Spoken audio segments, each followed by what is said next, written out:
The worst part about watching someone die slowly is pretending you're not counting down the days. For 3 years, I changed feeding tubes, scheduled doctor visits, and watched my mother fade while my brother lived rent-free in the apartment below, too busy to help, but never too busy to cash his paychecks. My name is Kinley, and I just buried my mother yesterday. You did everything you could, the hospice nurse had said, squeezing my shoulder as she packed up the last of the medical equipment. I nodded, numb, watching her wheel the oxygen tank past my brother Ezekiel's door. Music thumped from inside.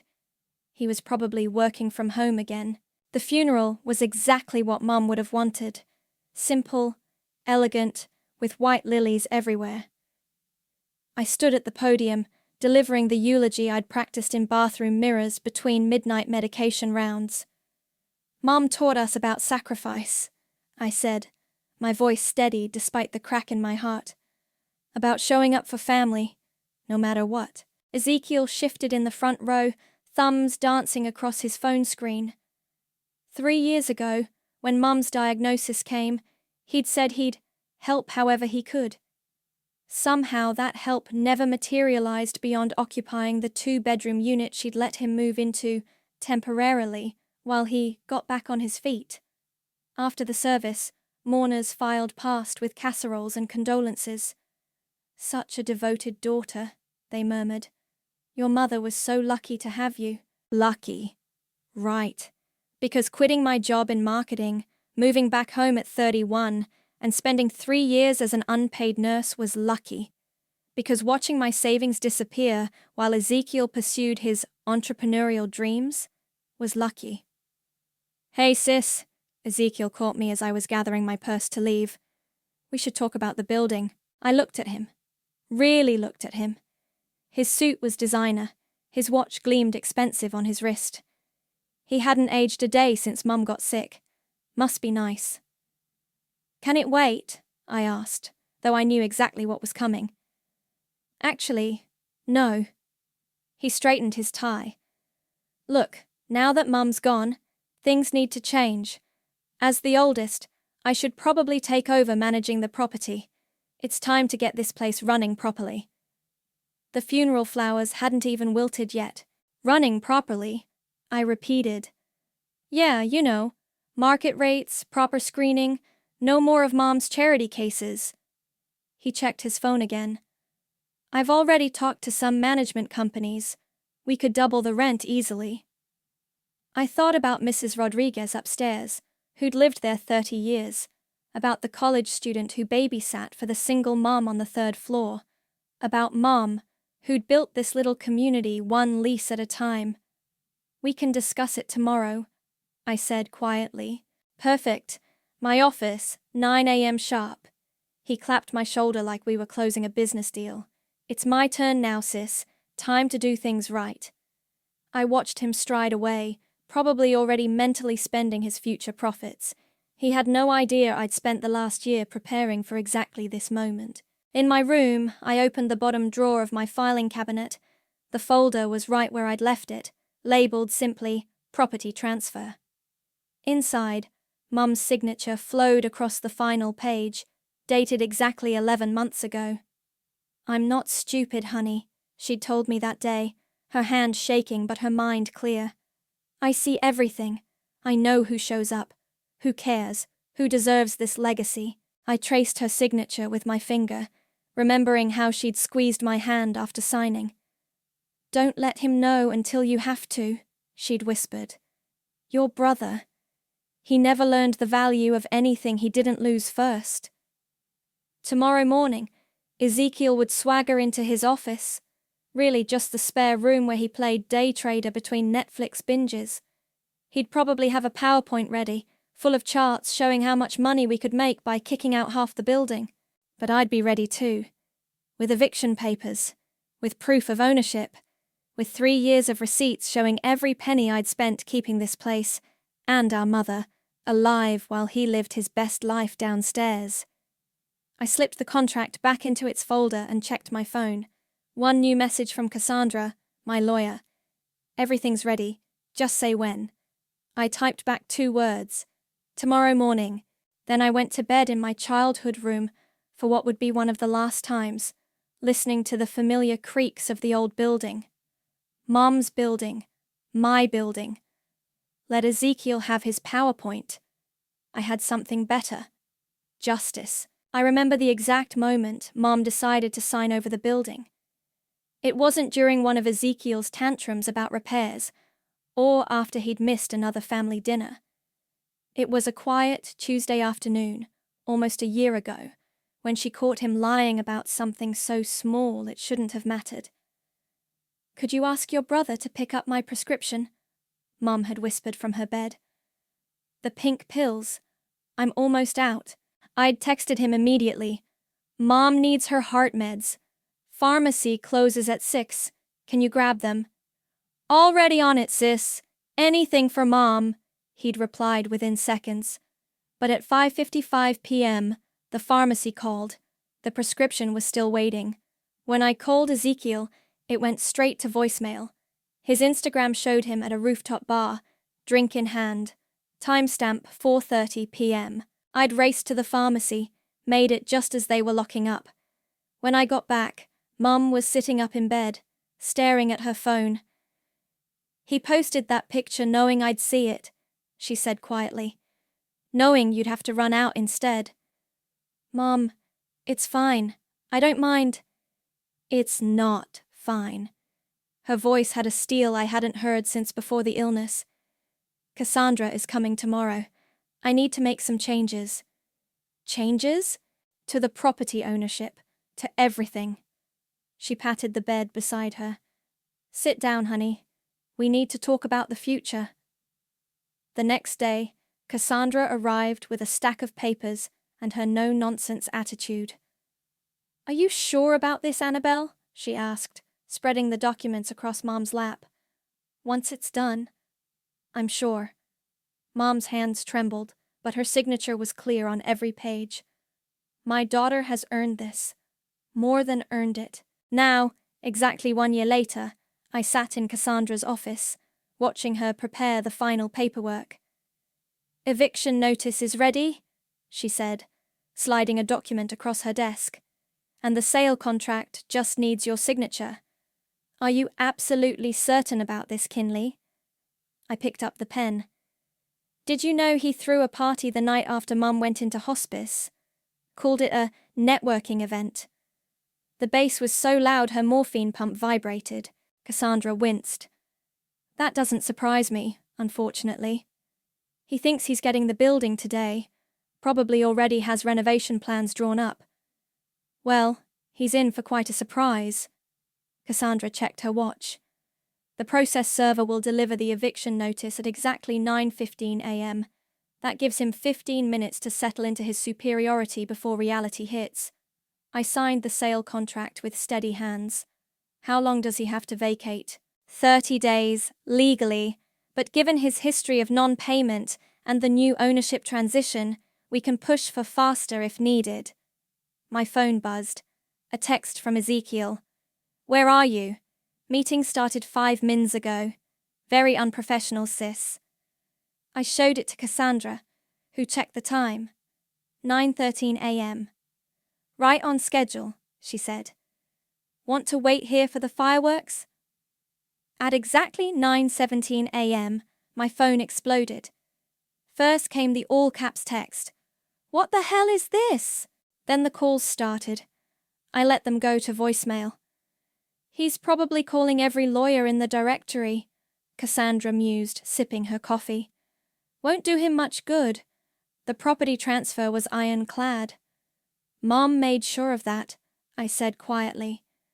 My phone buzzed again, this time with a building-wide email from Ezekiel. "Attention all tenants. Disregard any notices about ownership changes or sales. As the rightful heir to this property," Cassandra snorted. "That's going to look great in court, attempting to interfere with a legal property transaction." I stood up, gathering my things. "I should go pack. I've already found a new place." "You're really okay with selling? You could keep the building, you know. Run it your way." I thought about Mom's last coherent words to me. Don't let this place become your prison too, honey. Sometimes letting go is the strongest thing you can do. I'm sure, I said. The new owner seems decent. He's keeping all the current tenants, maintaining the rent control agreements. Mum would have approved. As I left Cassandra's office, another text came through. You can't do this to me. I'm your brother. Family doesn't betray family. I thought about all the nights I'd sat alone by Mum's bedside, all the times I'd heard him laughing with friends downstairs while I changed catheters and measured medications, all the family he'd forgotten about until he needed something. You're right, I texted back. Family doesn't betray family. Remember that next time you're looking for someone to blame. Then I blocked his number and headed home to pack. I had 30 days to clear out 34 years of memories, but somehow I felt lighter already. From my bedroom window, I watched Ezekiel pace the courtyard, phone pressed to his ear. His designer suit was wrinkled now, tie hanging loose. Every few minutes he'd stop, gesture wildly, then resume his frantic circuit. No, you don't understand, he shouted into his phone. She can't just sell it. I live here. I'm the oldest. Mrs. Rodriguez appeared on her balcony above, watering her plants, and very obviously not trying to eavesdrop. I'd already told her she could stay. The new owner had agreed to honor all existing leases. She gave me a little wave, and I couldn't help but smile. At least someone was enjoying the show. What do you mean it's legal? Ezekiel's voice cracked. Check again. There has to be something. A sharp knock at my door made me jump. I opened it to find Ezekiel's girlfriend, Rachel, looking uncomfortable. Hey, she said, shifting from foot to foot. Is it true? About the building? I nodded. The new owner takes possession in 30 days. Right. She glanced over her shoulder. Look, I know it's not my place, but he's kind of losing it down there. Says you stole his inheritance? I pulled out my phone, scrolled to a photo from last Christmas. See this?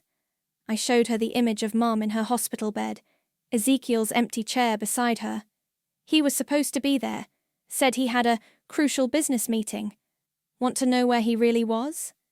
Rachel's face fell. Aspen, the ski trip. The ski trip, I confirmed. The one he told Mom he couldn't afford when she offered to pay for his ticket home. He said that was a work retreat. It was a party weekend with his crypto bros, just like every other time he was too busy to help. I took my phone back. Mom saw everything. She made her choice. Rachel's eyes widened. Wait, she gave you the building? Before? Another shout from the courtyard interrupted us. I don't care what the documents say. Get them invalidated. You should probably go check on him, I suggested. He's about to find out about the trust fund clause. What trust fund clause? But I was already closing the door. Through the window, I watched Rachel hurry down to Ezekiel, who was now sitting on a bench, head in his hands. My phone buzzed. Cassandra again. His lawyer just found the clause. Brace yourself. The clause had been Mum's idea. If he fights you on the building, she'd said, he loses the trust fund too. All or nothing. Let's see how well he understands consequences. Right on cue, an ungodly scream erupted from the courtyard. She did what? I didn't need to look to know he'd just learned about the second bomb. The trust fund, worth nearly twice what the building was, would now go to a charitable foundation supporting caregivers of terminal patients. My door rattled with sudden pounding. Open up! Open this door right now! Ezekiel, stop! Rachel's voice. You're making it worse! Making it worse? How could it be worse? She took everything, everything. I pressed my back against the door, feeling it shake. The police are on speed dial, I called out. Your choice. You planned this, he snarled through the wood. You manipulated Mom when she was sick. That's rich, coming from you. When's the last time you even spoke to her? Actually spoke to her, not just texted "love you" from some party. The pounding stopped. In the sudden silence, I heard Rachel murmur something, followed by retreating footsteps. Minutes later, my phone chimed with a text from an unknown number. "This isn't over. You have no idea what you just started." I forwarded it to Cassandra, adding, "Might need that restraining order after all." Her response came quickly. "Already on it. But Kinley, there's something else. Something in the old will we need to discuss." My stomach dropped. I'd thought this would feel better, watching him finally face consequences. Instead, I felt hollow, empty, like I'd won the battle but lost something I couldn't name. From downstairs came the sound of breaking glass, followed by Rachel's startled yelp. "Ezekiel, stop! That's enough!" I closed my eyes, remembering a different crash from years ago. 10-year-old me, hiding under my bed while teenage Ezekiel raged about some perceived unfairness. Mum's voice, stern but scared. "He just needs time to grow up, to learn." But he never did learn. And now, listening to him destroy his apartment below, I wondered if Mum had known this would happen. If this was the real inheritance she'd left me. Not just a building, but the strength to finally say enough. My phone buzzed one last time. Cassandra again. "Come to my office first thing tomorrow. There's something about the old will you need to see. Something that changes everything." I stared at the message, the sound of destruction still echoing from below. Whatever came next, one thing was certain. This was far from over. "I'm Jude." The man in Cassandra's office extended his hand. "The developer buying your building." I wasn't expecting him to be so young, maybe just a few years older than me. No suit, just a casual button-down and jeans. He looked more like a tech startup guy than a real estate developer. "Nice to finally meet you," I said, shaking his hand. Though I'm not sure why. "Show her," Cassandra interrupted, sliding a document across her desk. "This was found in your mother's old safety deposit box yesterday. The paper was yellowed, dated 15 years ago. Mum's handwriting filled the margins with notes, but what caught my eye was Ezekiel's signature at the bottom." "What am I looking at?" I asked. Jude leaned forward. "It's a loan agreement. Your brother borrowed against the building's equity when he was 23. Nearly $200,000. That's impossible. Mom would have told me." "Would she?" Cassandra asked gently. "If she was trying to protect him? Protect you?" My hands started shaking. "The money. What was it for?" "Gambling debts," Jude said. "I did some digging. He got in deep with some people you don't want to owe money to. Your mother mortgaged the building to bail him out." The room spun slightly. All those years Mum worked extra shifts, said she couldn't afford to help with my college, while Ezekiel walked around like nothing had happened. "There's more," Cassandra added. "The loan was never fully repaid. That's why your mother was so adamant about the property transfer. She knew he'd try to sell it to cover the remaining debt." "How much?" I whispered. "With interest, about $150,000. My laugh came out harsh. "So that's why he's been living rent-free. It wasn't Mom being soft. He was blackmailing her." "Essentially," Jude nodded. "But here's where it gets interesting. The loan terms specify that if ownership transfers, the debt transfers with it." The implications hit me. So when Mom signed the building over to me, "You inherited his debt too," Cassandra finished. "That's why I called Jude in. He's offering to assume the debt as part of the purchase." I studied Jude's face. "Why would you do that?" "Because I've been watching this building for years," he said. "Your mother ran it right, kept good tenants, maintained the community. I want to continue that legacy, not turn it into luxury condos." A knock at the office door made us all jump. Through the glass, I saw Ezekiel standing there, smirking. "Don't," Cassandra warned as I stood up. "Let security handle it." But I was already opening the door. "What do you want? Can't a brother visit his sister at work?" He stepped in, eyeing Jude. "Oh, good. The buyer's here too. Saves me some time. You need to leave, Cassandra started, reaching for her phone. Just wanted to deliver something personally. Ezekiel pulled an envelope from his jacket. Remember that loan, sis? The one Mum so kindly covered for me. Funny thing about debt, it follows the property. I held up the yellowed document. You mean this loan? We were just discussing it. For a moment, his smile faltered. Then he recovered. Then you know you're screwed. No buyer will touch this place once word gets out about the lien. Actually, Jude stood up. I already knew, and I'm still buying. Ezekiel's face reddened. You can't. I won't allow. You don't have any say, I cut in. You lost that right when you let Mum mortgage her future to cover your mistakes. She offered. She wanted to help. Because you threatened to disappear if she didn't. God, do you ever take responsibility for anything? He stepped closer, voice dropping. You think you've won? That this is over? I've got copies of every document, every conversation with Mom about the property. By the time I'm done, your perfect little revenge plot will blow up in your face. Get out, I said quietly. Before I call the police. He backed away, straightening his jacket. Check your mail tomorrow, sis. I left you a little surprise at your new apartment. After he left, I collapsed into a chair. What surprise? How does he even know where I moved? I'll have someone check your building, Jude offered. And I'm doubling my offer on the property. You shouldn't have to deal with this alone. I looked at him, surprised. Why do you care? Because I recognize the look in your eyes, he said simply. The one that says you're tired of being the responsible one. The one who cleans up everyone else's messes. Maybe it's time someone helped clean up yours. My phone buzzed, a text from an unknown number.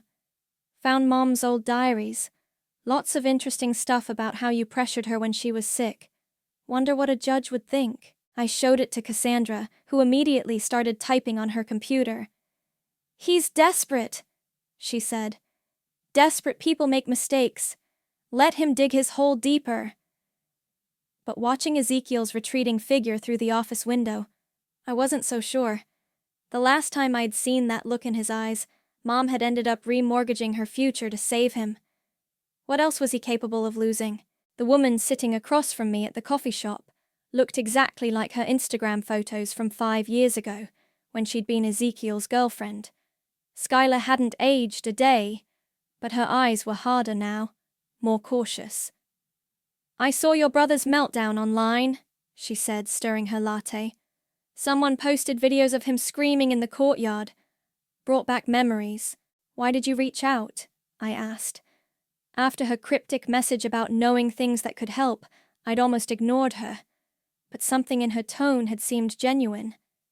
Because I know what it's like to be on the receiving end of Ezekiel's revenge. She pulled out her phone, scrolled through files. Remember when I suddenly moved away? Everyone thought I'd cheated on him. That's not what happened. She slid her phone across the table. On the screen was a bank statement from 5 years ago. Multiple transfers, huge sums, all going to offshore accounts. He was embezzling from your mother's building accounts, Skylar said quietly. I found out by accident. When I confronted him, he threatened to frame me for it, said no one would believe the girlfriend over the devoted son. My hands started shaking. How much? At least $500,000. Maybe more. He had access to all the building's accounts back then, remember? Your mom trusted him with everything.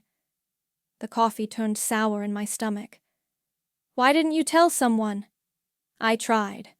Called your mom anonymously. But Ezekiel had already convinced her someone was trying to hack the accounts. He moved all the money to safer accounts. His accounts. She took her phone back.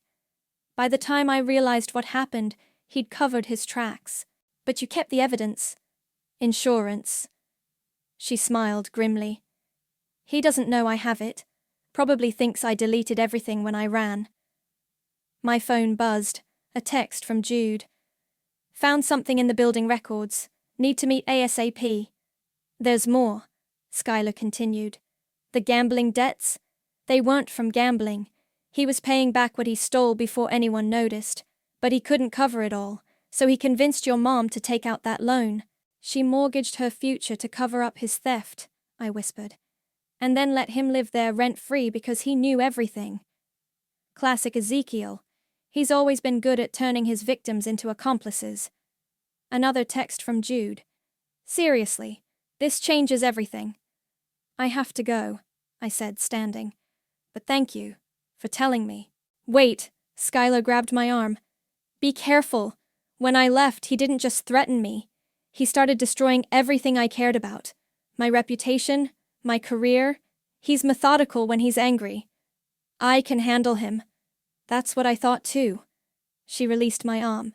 Just watch your back and check your credit report. He has a way of opening things in other people's names. 20 minutes later, I sat in Jude's office, staring at the documents spread across his desk. The building was never fully your mother's to give, he said, pointing to a clause. There was a trust set up by your grandfather. Ezekiel found it. That's why he's so confident. Technically, half the building was already his. But the transfer might not hold up in court, not with this trust document. I slumped in my chair. So he wins. After everything, he still wins. Not necessarily. Jude pulled out another document. See this date? The trust required both beneficiaries to claim their portion by age 35. Ezekiel turned 35 last month. And he never claimed it. Probably didn't know he needed to, which means, Jude smiled, his portion defaulted to the other beneficiary, you. Hope flickered. So the transfer is still valid, but we need to file the trust paperwork immediately before he figures it out. My phone buzzed again. Unknown number. Check your email, sis. Those diary pages are really something. Wonder what the press would think about how you manipulated a dying woman? He's getting desperate, Jude observed. That's good. Means he doesn't know about the trust yet. No, I said, remembering Skylar's warning. It means he's just getting started. Let him try. We have the law on our side now. But as I left Jude's office, another text came through. This one made my blood freeze. Remember that credit card you opened last year? The one with the $50,000 limit? Funny how signatures can look so similar. I called Cassandra immediately. I need you to check something for me. Credit cards in my name, last 12 months. Her sharp intake of breath told me everything. Kinley. There are 6 of them, all maxed out. Skylar's words echoed in my head. He's methodical when he's angry. The game had just changed, and I was already losing. Identity theft, credit card fraud, embezzlement. Detective Morris read from her notepad. That's quite a list of allegations against your brother. I sat in the police station's interview room, Cassandra beside me, spreading out documents across the metal table. Bank statements, credit card applications, Skylar's evidence, everything. We have proof of at least 6 fraudulent credit cards, Cassandra explained, all opened in my client's name while she was caring for her terminally ill mother. The detective studied the signatures. These are good forgeries, professional level. He had access to all my documents, I said. Tax returns, bank statements, everything was in Mom's home office while I was living there. And the building's missing funds? Cassandra slid over Skylar's evidence. $500,000, minimum. We've traced some of the transfers. Detective Morris's eyebrows shot up as she reviewed the numbers. This is substantial. Why didn't your mother report it? Because he convinced her the alternative was worse, I said quietly. She thought she was protecting him. My phone buzzed. Jude. Trust paperwork filed. He just got served. Almost immediately, another text came through, from Ezekiel. You think police can touch me? Check your new apartment. What's at your apartment? Detective Morris asked, noticing my expression. I don't know, but knowing my brother, nothing good. She stood up. Give me the address. I'll send a unit. The door burst open. Another detective stuck his head in. Morris, you need to see this, now. On the TV in the detective's bullpen, a local news reporter stood outside my building. Behind her, firefighters were evacuating residents. Anonymous tip about gas leaks in several units, the reporter was saying. Building management confirms that maintenance records appear to have been falsified. That's impossible, I breathed. Jude just had everything inspected. The records were changed this morning, Cassandra said, checking her tablet. Someone accessed the system using your mother's old passwords. My phone buzzed again. Ezekiel. Oops, hope you have good insurance. Hate for your new boss to have liability issues. Can you trace that? Detective Morris asked. Won't matter, I said. He's using burner phones. He's not stupid. No, but he's getting sloppy, Cassandra pointed out. Using Mum's passwords? That's traceable. And the credit card companies have already confirmed the fraud. He's facing serious charges. My phone lit up with another message, this time from Mrs. Rodriguez. They're saying we all have to leave until the building's cleared. Where are we supposed to go? I showed the message to Jude, who'd just arrived at the station. He read it and immediately started typing on his phone. Already handled, he said. I've booked hotel rooms for all the tenants, and my lawyers are drafting a statement making it clear this happened before our purchase. See? Cassandra squeezed my shoulder. He can't touch you anymore. But something felt wrong. This was too messy, too obvious for Ezekiel. Unless... It's a distraction, I realized. He's trying to keep us focused here while he does something else. Right on cue, my phone buzzed with an email alert. The subject line made my heart stop. Urgent. Withdrawal notice. Estate trust account. No, I whispered, opening it. No, no, no. What is it? Detective Morris asked. The trust account. I showed her my phone. Someone's trying to empty it, right now. Jude was already dialing. This is Jude Patterson. I need to freeze an account immediately. But we were too late. The money was gone, transferred to an offshore account minutes before. How? Cassandra demanded. He shouldn't have had access. Mom's passwords, I said numbly. He didn't just use them for the maintenance records.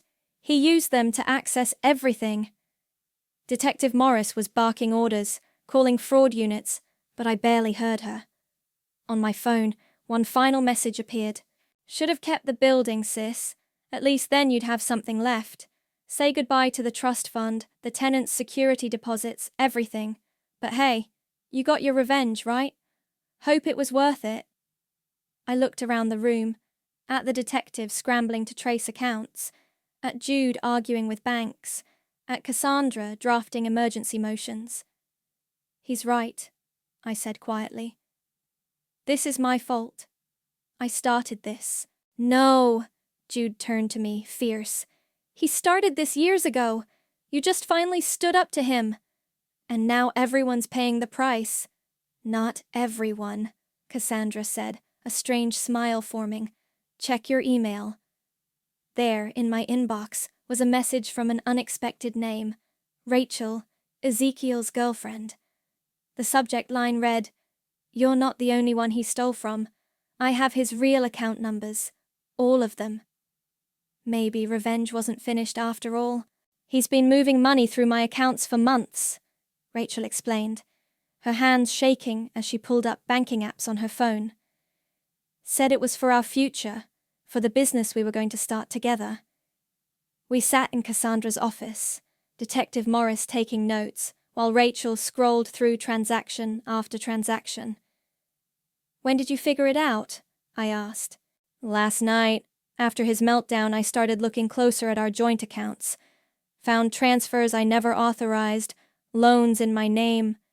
She wiped her eyes. I'm ruined. My credit is destroyed. Just like he did to Skylar, I muttered. Skylar? Rachel's head snapped up. His ex? The one he said tried to steal from him? Other way around. She caught him embezzling.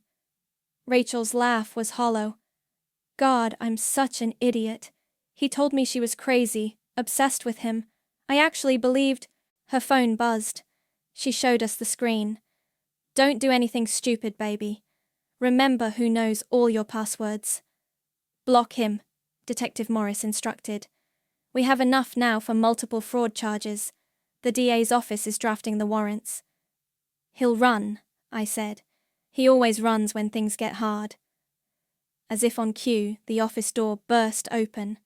Ezekiel stood there, designer suit replaced by wrinkled clothes, eyes wild. You turned her against me? He snarled at me. My own sister, poisoning everyone. Sir, you need to leave. Cassandra stood up, reaching for her phone. Shut up. He jabbed a finger at Rachel. I gave you everything, and this is how you repay me? You gave me debt. Rachel shot back. Fraud.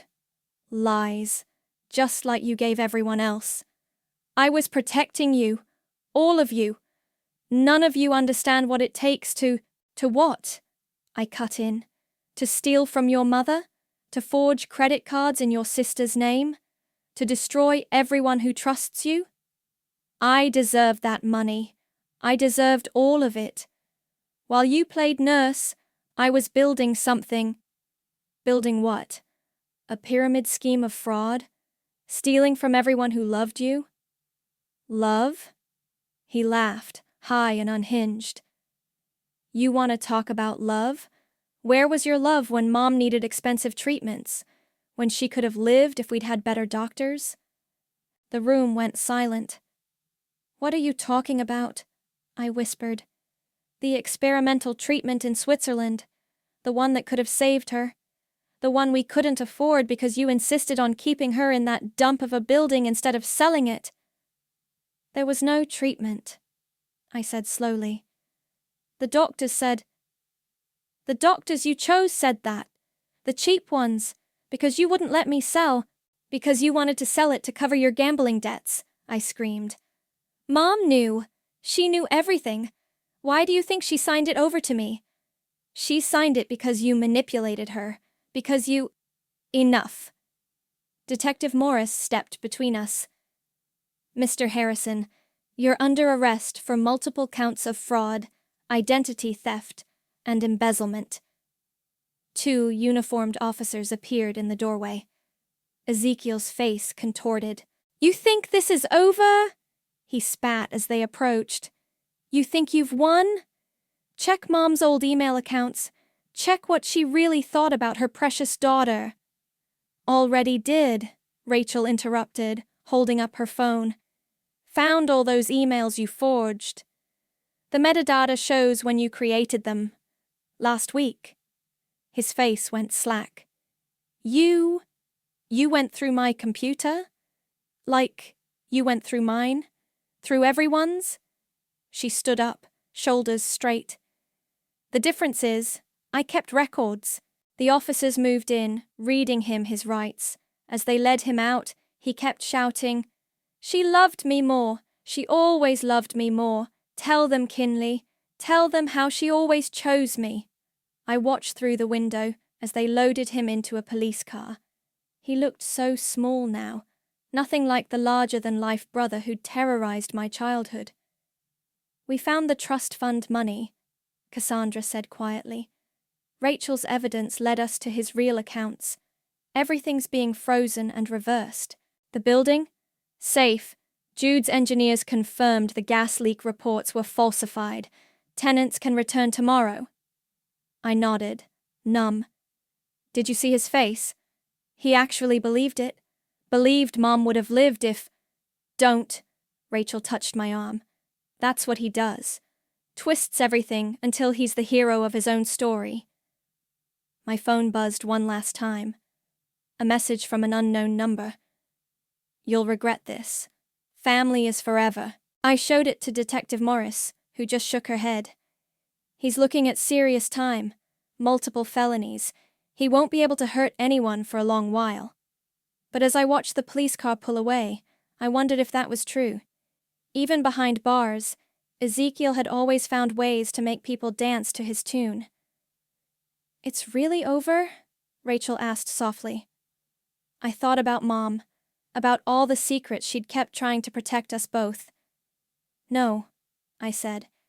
"But at least now everyone knows the truth. Sometimes that's the best revenge of all." The courtroom fell silent as Ezekiel was led in for sentencing. His designer suits were replaced by prison orange, his confident smirk gone. He wouldn't look at me. "Before we proceed," the judge said, "the defendant's sister has requested to make a statement." I stood, unfolding the paper I'd rewritten a dozen times. But when I looked at Ezekiel, the prepared words felt wrong. "My brother likes to say our mother loved him more," I began. "Maybe she did.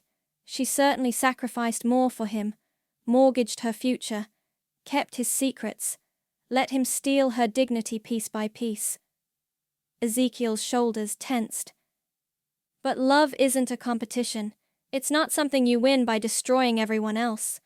Mom taught me that during those long nights when I changed her bandages while you were out spending her money." "Objection," his lawyer started. "Overruled," the judge said. "Continue.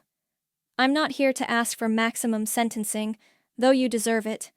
I'm not here to list every lie, every theft, every betrayal. The evidence already did that." I pulled a small key from my pocket. "I'm here to return something, the key to your old apartment. The building's being converted into a residential care facility for terminal patients. Mom would have liked that." Finally, Ezekiel looked at me. His eyes were red. "The trust fund you tried to steal. It's funding a scholarship for caregivers. Every year, someone like me, someone who put their life on hold to care for family, will get a chance to start over." "This is irrelevant," his lawyer protested. "No," Ezekiel spoke for the first time. "Let her finish. That's all I wanted to say. Except—" I met his gaze. "Mom did love you more. She loved you enough to let me be the bad guy, to let me make the hard choices while she protected you. But I loved her enough to let her." The judge cleared his throat. "Mr. Harrison, you've been convicted of multiple felony counts. Given the severity and pattern of your crimes—" I didn't stay to hear the sentence. In the hallway, Jude waited with Rachel and Skylar. "How long?" Rachel asked when I emerged. "Does it matter? He's already serving a life sentence in his own head." My phone buzzed. A text from Mrs. Rodriguez. "The new care facility plans look beautiful. Your mother would be proud." Another message followed, from Cassandra. "Final paperwork signed. The foundation is officially launched." "Ready to see your new office?" Jude asked. "The development team's waiting." I hesitated. "Actually, there's somewhere I need to go first." Mom's grave looked different in spring.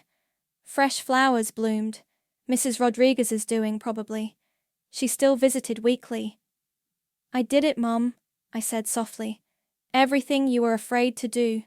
Everything you protected him from." "She knows." I spun around. Rachel stood there, holding a small box. "Found this in his storage unit," she said. "Thought you should have it." Inside was Mom's old diary. Real this time, not Ezekiel's forgeries. It fell open to an entry from 3 years ago. "Kinley thinks I don't see her suffering. Thinks I don't know what Ezekiel's done. But mothers know everything. I signed these papers not because I love him less, but because I love her enough to let her be strong when I couldn't be." "She knew," Rachel said gently. "She chose you to fix things because you were the only one strong enough to do it." My phone buzzed one last time. A message from an unknown number, but not Ezekiel this time. A response to the scholarship announcement. "My mother has cancer. I quit college to care for her. Thank you for showing me I'm not alone." "The contractors are ready," Jude called from the cemetery gate. "Want to tell them where to start?" I tucked Mom's diary into my bag and stood up. The building wouldn't be just another development project. It would be something Mom always wanted. a place where no one had to choose between family and future. "Coming," I called back. Then, quieter, to the headstone. "I'll make it right, Mom. Everything he broke, everything you couldn't fix. I promise." Walking away, I felt lighter. Not because of revenge or justice, but because sometimes the hardest part of loving someone is letting them face consequences. Mum taught me that, in the end. She taught me everything I needed to know about being strong. Behind me, spring flowers bloomed on her grave. Ahead, Jude waited with blueprints for a future Mum would have loved. And somewhere in a prison cell, my brother faced his own reflection for the first time. Some might call it revenge. I called it healing. And that was worth everything we'd lost along the way.